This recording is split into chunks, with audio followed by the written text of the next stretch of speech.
They said the oracle never lied. Her words bent kingdoms, built empires, and shattered thrones. But what no one knew, what only the bravest dared whisper, was that her voice carried more than prophecy. It was her accent, shifting like smoke, that decided the fate of men. In one dialect, she offered life. In another, she cursed you to death. Every syllable could be salvation or ruin. And those who sought her counsel never left unchanged. The night was thick with mist when they brought Darius before her. He was a soldier, weary and scarred, his faith in men long broken, but his faith in the oracle still intact. His village had burned, his people scattered.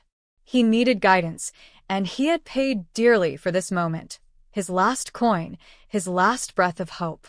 She sat cloaked in shadow, her face hidden, her presence both fragile and infinite.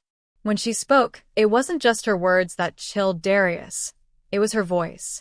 At first, it was soft and lilting, the accent of his childhood village.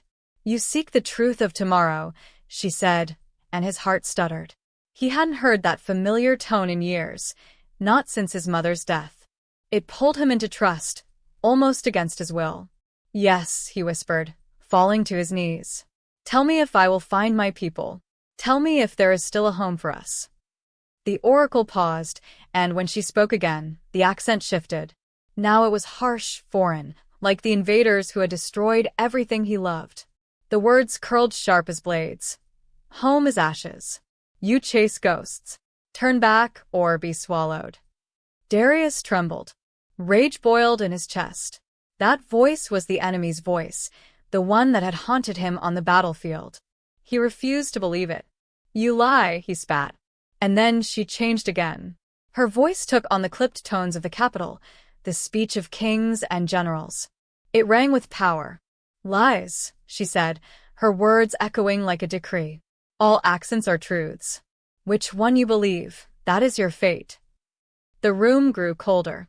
He realized then that the oracle's power was not in seeing the future, but in forcing men to choose it. Her accents weren't disguises, they were doors. Each open to a different destiny, each carrying the weight of belief. Darius sank lower. His mind screamed for clarity, but his heart was torn between the comfort of his mother's voice, the cruelty of the invaders, and the commanding certainty of rulers. Every accent pressed into him like a chain. The oracle leaned forward, her breath brushing his ear.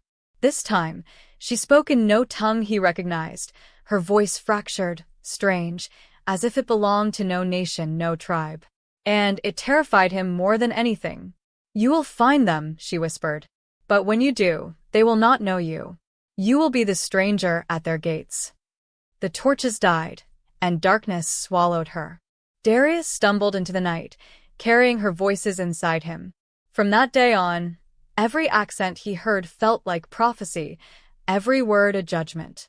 And though he lived, he was never certain if he had chosen his fate, or if it had chosen him.